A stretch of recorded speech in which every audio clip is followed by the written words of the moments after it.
السلام علیکم دوستوں، ادبستان میں خوش آمدید۔ ادبستان کے سامعین سے گزارش ہے کہ وہ ہمارے چینل کو سبسکرائب کریں اور اپنے دوستوں کے ساتھ بھی شیئر کریں اور بیل آئیکن کو پریس کرنا نہ بھولیں تاکہ آپ کو ہماری ہر اپڈیٹ بر وقت مل سکے۔ شکریہ۔ تو آئیے شروع کرتے ہیں آج کی کہانی۔ وہ قلعہ نما مکان ویرانے میں باہر کا منظر پیش کرتا تھا۔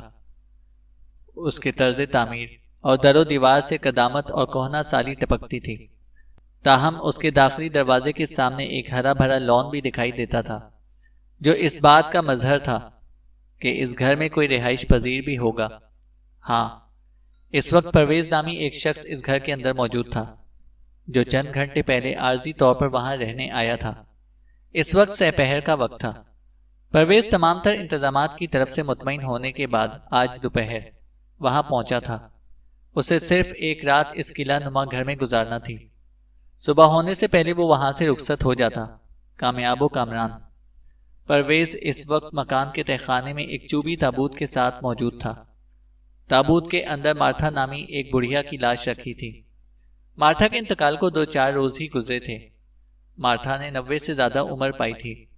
ایک خطرناک سفلی عمل کے دوران میں اس کی موت واقع ہو گئی تھی۔ مارتھا ایک مانی ہوئی جادوگرنی تھی۔ وہ وڈو اور دیگر سفلیات پر بڑی مضبوط دسترس رکھتی تھی۔ پرویز ایک خاص مقصد کی خاطر مارتھا کے تابوت کو قبرستان سے نکال کر اس ویرانے میں واقع قلعہ نما گھر میں لایا تھا۔ وہ مارتھا کی لاش کے ساتھ ایک مخصوص عمل کر کے اپنی ایک دیرینہ خواہش کی تکمیل چاہتا تھا۔ پرویز در حقیقت شیطان کا پیروکار تھا اور شیطان کی پرستش اس کی زندگی کا اولین مقصد تھا۔ اس نے اپنا دین، ایمان شیطان کے پاس گروی رکھوایا ہوا تھا، جس کے بدلے میں شیطان اسے چھوٹی موٹی شعبدے بازیوں کے فارمولے عطا کرتا رہتا تھا۔ لیکن پرویز اپنے آقا کی ان عنایات سے پوری طرح مطمئن نہیں تھا۔ ایک روز جب وہ شیطان کی پوجا میں مصروف تھا تو اس نے شکوہ کرنے کے انداز میں کہا، سر، ابھی تک آپ نے مجھے وہ عطا نہیں کیا جس کی تمنا میں اپنے دل میں برسوں سے پالے بیٹھا ہوں۔ ہم تمہارے دل اور دماغ کا حال بخوبی جانتے ہیں، شیطان نے زیر لب مسکراتے ہوئے کہا، لیکن تم نے یہ بھی سن رکھا ہوگا کہ بن مانگے تو ماں بھی بچے کو دودھ نہیں پلاتی۔ جی سر، میں نے یہ سنا ہے۔ پرویز نے جلدی سے اسبات میں گردن ہلائی۔ تو پھر اپنی زبان کو زحمت دو، شیطان نے گمبھیر انداز میں کہا۔ مانگو، کیا مانگتے ہو؟ کوئی ایسا عمل بتائیں سر، پرویز نے سرسراتی ہوئی آواز میں کہا، جس کی مدد سے میں خود کو نادیدہ بنا لوں۔ انویزیبل بننا چاہتے ہو؟ شیطان نے معنی خیز نظر سے پرویز کی طرف دیکھا۔ جی سر، پرویز جلدی سے بولا۔ تم ہمارے بڑے ہونہار چیلے ہو، شیطان نے گہری سنجیدگی سے کہا۔ ہم تمہاری خواہش کو رد نہیں کر سکتے، لیکن شیطان نے ذو معنی انداز میں جملہ ادھورا چھوڑا تو پرویز تڑپ کر بولا، لیکن کیا سر؟ لیکن یہ کہ شیطان نے ٹھہرے ہوئے انداز میں اپنی بات کو آگے بڑھایا، کچھ پانے کے لیے کسی نہ کسی عمل سے گزرنا پڑتا ہے۔ تمہیں بھی نادیدہ بن جانے کی صلاحیت حاصل کرنے کے لیے مخصوص عمل کرنا ہوگا۔ بولو، تیار ہو؟ آپ حکم کریں سر، وہ فرما برداری سے بولا۔ میں ہر عمل کے لیے تیار ہوں۔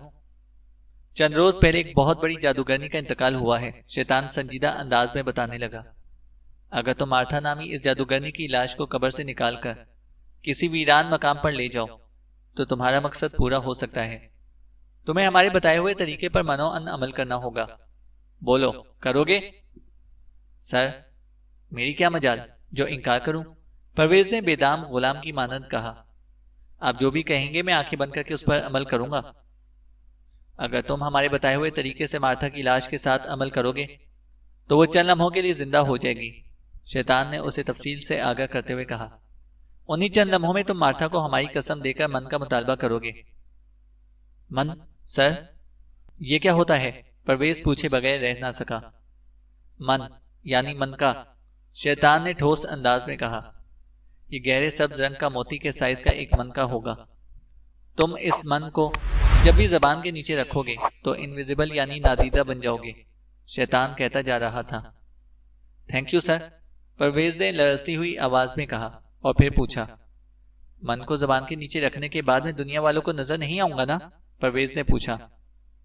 بالکل، کوئی تمہیں دیکھ نہیں سکے گا اور تم سب کو دیکھ سکو گے، شیطان نے پورے تیکن سے کہا۔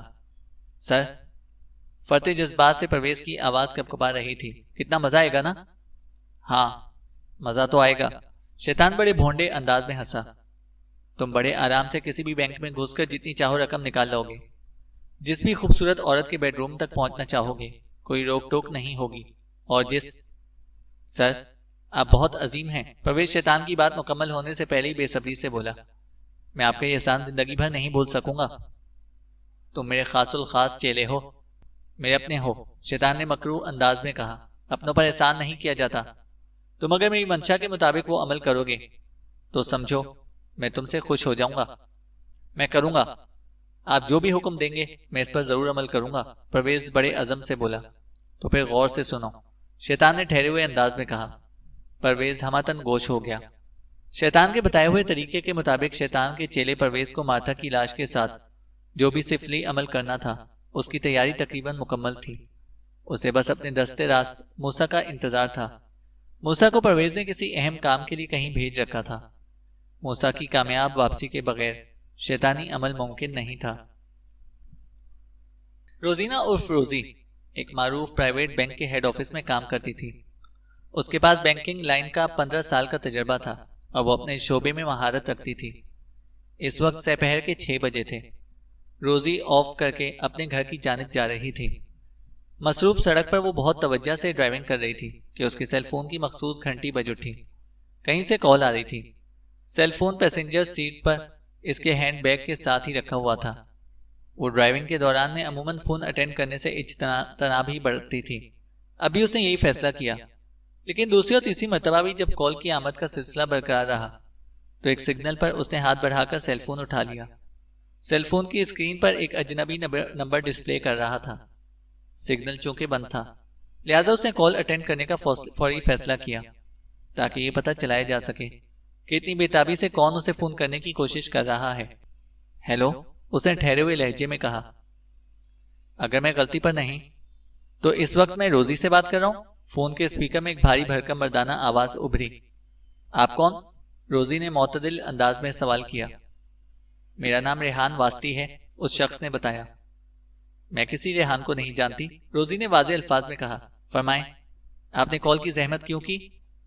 آپ بے شک مجھے نہیں جانتی، مگر میں آپ کو اچھی طرح جانتا ہوں، وہ روزی کے سوال کو نظر انداز کرتے ہوئے بولا۔ آپ کا اصل نام روزینہ ہے۔ روزی آپ کا شارٹ نیم ہے۔ آپ بینک میں اچھے عہدے پر فائز ہیں اور اس وقت آپ بینک سے نکل کر اپنے گھر کی طرف جا رہی ہیں۔ آپ کی گاڑی کا میک اور نمبر؟ میرے بارے میں اس نوعیت کی معلومات تو بہت سے لوگوں کو حاصل ہیں واسطی صاحب، وہ قدرے زچ ہوتے ہوئے بولی۔ کیا آپ نے یہی بتانے کے لیے مجھے فون کیا ہے؟ نہیں، وہ قطعیت سے بولا۔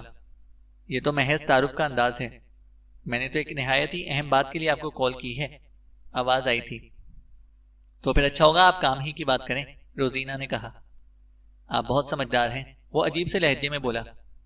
مجھے یقین ہے کہ میں آپ کو جو کچھ بھی سمجھانا چاہتا ہوں وہ بآسانی آپ کی عقل میں اتر جائے گا۔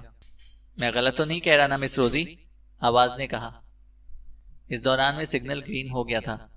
روزی نے گاڑی کو سڑک کے کنارے لگا دیا، پھر ریحان واسطی کے استفسار کے جواب میں کہا۔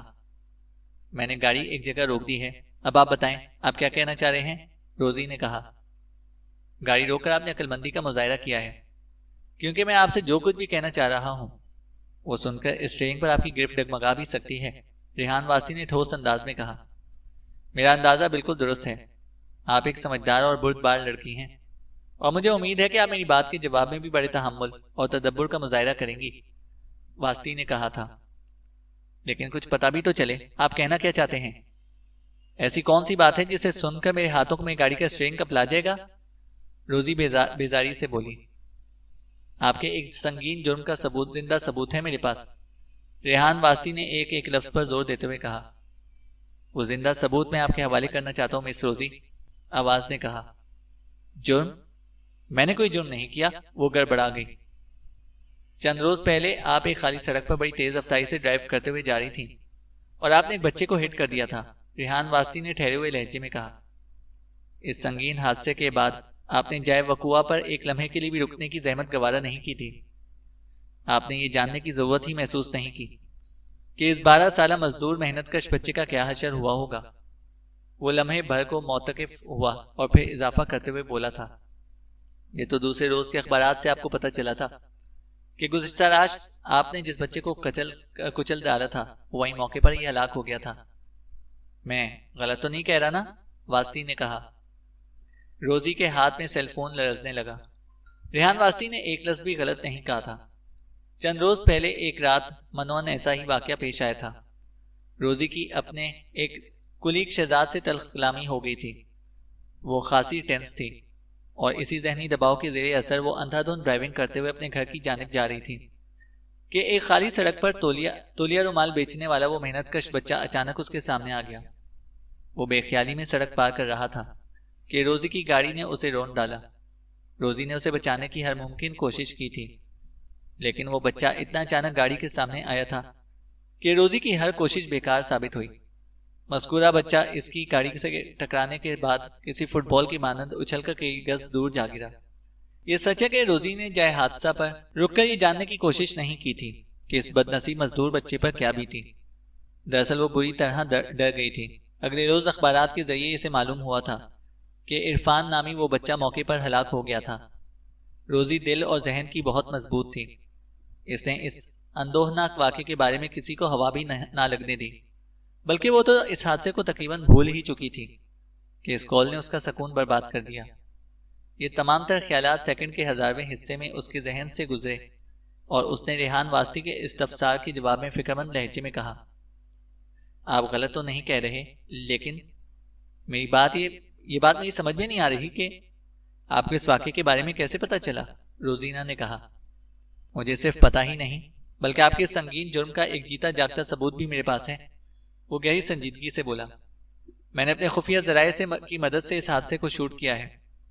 آپ کا کارنامہ ایک DVD میں محفوظ ہے جس میں وہ بچہ آپ کی گاڑی نمبر پلیٹ سمیت اور آپ گاڑی کی ڈرائیونگ سیٹ پر بیٹھی ہوئی دیکھی جا سکتی ہیں۔ اگر میں یہ ثبوت کسی پولیس آفیسر کے حوالے کر دوں تو آپ بخوبی اندازہ لگا سکتی ہیں کہ اس کے بعد آپ کا کیا بنے گا۔ واسطی نے کہا، کیا میں پوچھ سکتی ہوں کہ آپ نے اس اتفاقی حادثے کو شوٹ کیوں کیا تھا؟ روزی نے پھنسی پھنسی آواز میں سوال کیا۔ ضرور پوچھ سکتی ہیں، کیونکہ یہ آپ کا حق ہے، وہ گہری سنجیدگی سے بولا۔ مس روزی، لوگوں کے جرائم پر مبنی شاہکار نوعیت کے مناظر کو کیچ کرنا میرا محبوب مشغلہ ہے، اور میں نے اسی مشغلے کو اپنا کاروبار بھی بنایا ہوا ہے۔ ان ماسٹر پیس ثبوت کو متعلقہ افراد منہ مانگے داموں مجھ سے خرید لیتے ہیں، واسطی نے کہا۔ یعنی آپ ایک بلیک میلر ہو؟ روزی نے پوچھا۔ آپ مجھے کسی بھی نام سے پکاریں، اس سے میری صحت پر کوئی اثر نہیں پڑتا، وہ قدرے رکھائی سے بولا۔ یہ میرا بزنس ہے، میں محنت کی کھاتا ہوں، لوگوں کو قانونی پیچیدگیوں میں الجھنے اور خوار ہونے سے بچاتا ہوں، واسطی نے کہا۔ مسٹر واسطی، تو آپ نے مجھے اس لیے کال کیا ہے کہ میں وہ DVD حاصل کرنے کے لیے آپ کا کوئی مطالبہ پورا کروں، روزی نے مضبوط لہجے میں کہا۔ یقیناً یہی بات ہے، لیکن آپ میرے بزنس کے حوالے سے بہت نامناسب الفاظ استعمال کر رہی ہیں، وہ تائیدی انداز میں بولا۔ روزی نے الجھن زدہ لہجے میں پوچھا، میں نے ایسا کیا کہہ دیا ہے؟ آپ نے اپنے سنگین جرم کے لیے DVD اور میری فنکارانہ محنت کے لیے مطالبہ کے الفاظ استعمال کیے ہیں، ریحان واسطی نے شکایتی انداز میں کہا۔ آپ کا یہ سٹائل مجھے اچھا نہیں لگا۔ اوہ، آئی ایم سوری، وہ جلدی سے بولی، پھر ایک امکانی صورت کے حوالے سے سوال کیا، اگر میں آپ کی محنت کا معاوضہ ادا کرنے کے لیے تیار نہ ہوں تو؟ آپ اس فیصلے کے لیے آزاد ہیں، وہ سرسری انداز میں بولا۔ پھر میں یہ DVD اس انکوائری آفیسر کو بھجوا دوں گا جو بچے کو پیش آنے والے حادثے کی تفتیش پر مامور ہے۔ اس کے بعد جو بھی نتائج برآمد ہوں گے اس کی ذمہ داری سراسر آپ پر عائد ہوگی، واسطی کی آواز آئی۔ روزی کو یقین تھا کہ ریحان واسطی نامی وہ بلیک میلر کچھ اسی قسم کا جواب دے گا۔ وہ مصلحت آمیز انداز میں مستفسر ہوئی، مسٹر واسطی، میں وہ DVD حاصل کرنا چاہتی ہوں، بتائیں اس کے لیے مجھے کیا کرنا ہوگا؟ روزینہ نے کہا۔ 22 مئی بروز ہفتہ سپہر ٹھیک 5 بجے کو آپ کو ہوٹل بلوم اسٹار کی لابی میں پہنچنا ہوگا، ریحان واسطی نے ایک لفظ پر زور دیتے ہوئے کہا۔ وہاں مشتاق نامی میرا ایک آدمی موجود ہوگا، وہ آپ کو اپنے ساتھ میرے پاس لے کر آئے گا، میں مذکورہ DVD آپ کے حوالے کر دوں گا۔ لیکن وہ ڈرامائی انداز میں خاموش ہوا، پھر بات مکمل کرتے ہوئے بولا، آپ اپنے ساتھ مبلغ 2 لاکھ روپے لانا نہیں بھولیں گی، میں رقم وصول کرنے کے بعد ہی وہ DVD آپ کو دے سکوں گا، واسطی نے کہا تھا۔ 2 لاکھ؟ یہ تو بہت زیادہ ہیں، روزی نے کہا۔ کسی غریب مزدور کے لیے یقیناً ایک بڑی رقم ہے، آپ کے لیے ہرگز نہیں، وہ چپتے ہوئے انداز میں بولا۔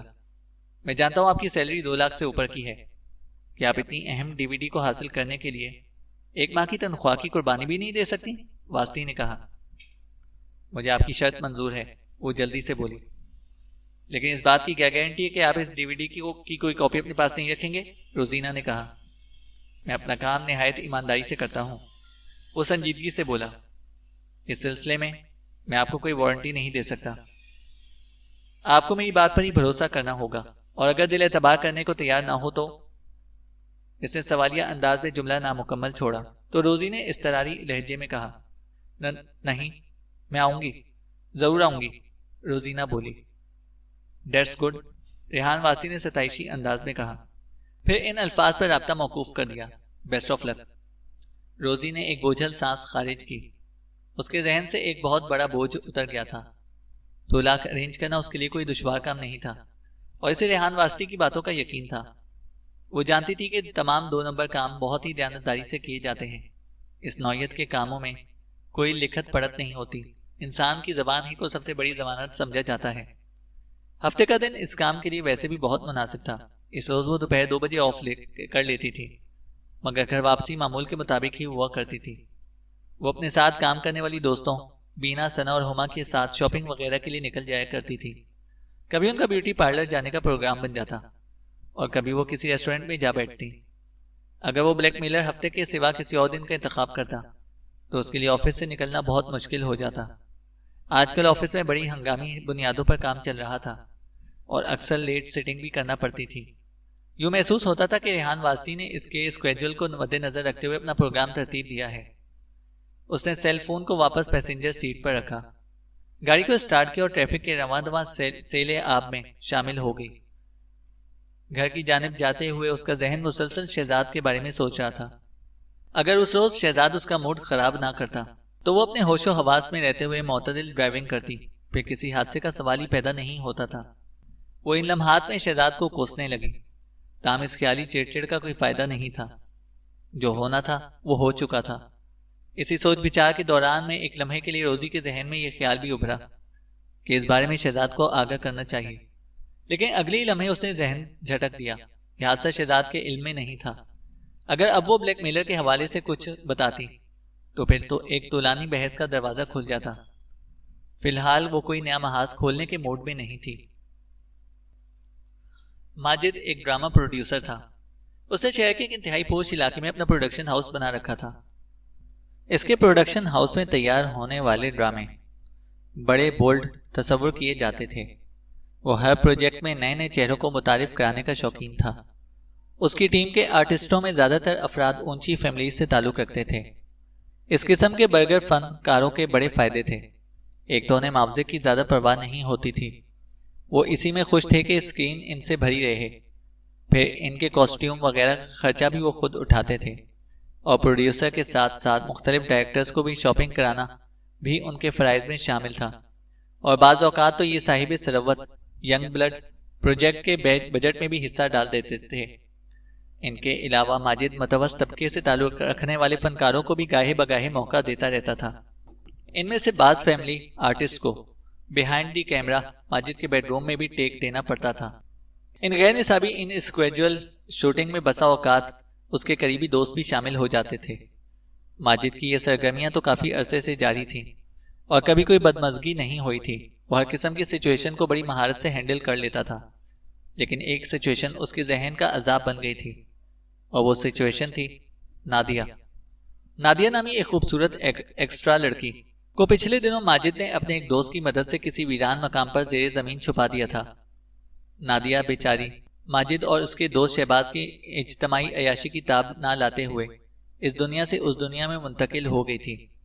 ماجد نے شہباز کے تعاون سے نہایت ہی مہارت کے ساتھ نادیہ کی لاش کو ٹھکانے لگا دیا تھا، اور وہ دونوں مطمئن ہو گئے تھے کہ نادیہ کے احوال واقعے کی کسی کو خبر نہیں ہو سکی۔ پروڈکشن ہاؤس کا اسٹاف یہی سمجھ رہا تھا کہ وہ اچانک غائب ہو گئی ہے۔ کہاں، یہ کسی کو معلوم نہیں تھا۔ پھر ایک رات ماجد کا سکون تہو بالا ہو کر رہ گیا۔ اس افراتفری کا سبب ایک ٹیلی فون کال تھی۔ وہ رات کے 2 بجے اپنے بیڈ روم میں موجود سونے کی تیاری کر رہا تھا کہ ٹیلی فون کی گھنٹی بج اٹھی۔ اس کے بیوی بچے گرمیوں کی چھٹیاں گزارنے دوسرے شہر گئے ہوئے تھے۔ وہ اس رات گھر میں اکیلا ہی تھا۔ بچوں کا رزلٹ مہینے کی آخری تاریخوں میں آنا تھا اور اس سے 1-2 روز پہلے ہی اس کی فیملی کی واپسی ہوتی۔ اس نے بیڈ سائڈ پر رکھے ٹیلی فون کا ریسیور اٹھا لیا، پھر ماؤتھ پیس میں کہا، ہیلو ماجد، کیسے ہو؟ ایئر پیس سے ایک نامانوس سی آواز ابھری۔ کون؟ ماجد نے چونکتے ہوئے لہجے میں استفسار کیا۔ دوسری جانب سے بولنے والے نے بتایا، ریحان شیرازی۔ کون ریحان شیرازی؟ ماجد نے پوچھا۔ ریحان شیرازی اور کون؟ آواز آئی۔ میں کسی ریحان شیرازی کو نہیں جانتا۔ ماجد کے لہجے میں اکتاہٹ شامل ہو گئی۔ مگر میں تو ماجد پروڈیوسر کو اچھی طرح جانتا ہوں، اور اس کے ہم پیالہ، ہم نوالا اور ہم رسالہ دوست شہباز کو بھی، ریحان شیرازی نے کہا۔ ماجد کے ذہن کو ایک جھٹکا سا لگا۔ یہ ریحان شیرازی آخر تھا کون جو اسے اور اس کے دوست شہباز کو جانتا تھا؟ لیکن وہ خود اس ریحان شیرازی سے ناواقف تھا۔ اس نے گہری سنجیدگی سے پوچھا، مسٹر ریحان شیرازی، کیا آپ بتانا پسند کریں گے کہ اتنی رات گئے فون کرنے کی زحمت کیوں کی؟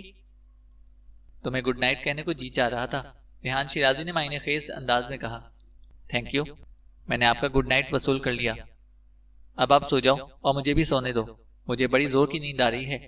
ماجد کے لہجے میں جھنجھلاہٹ تھی۔ نہیں آئے گی، ریحان نے بڑے وثوق سے کہا۔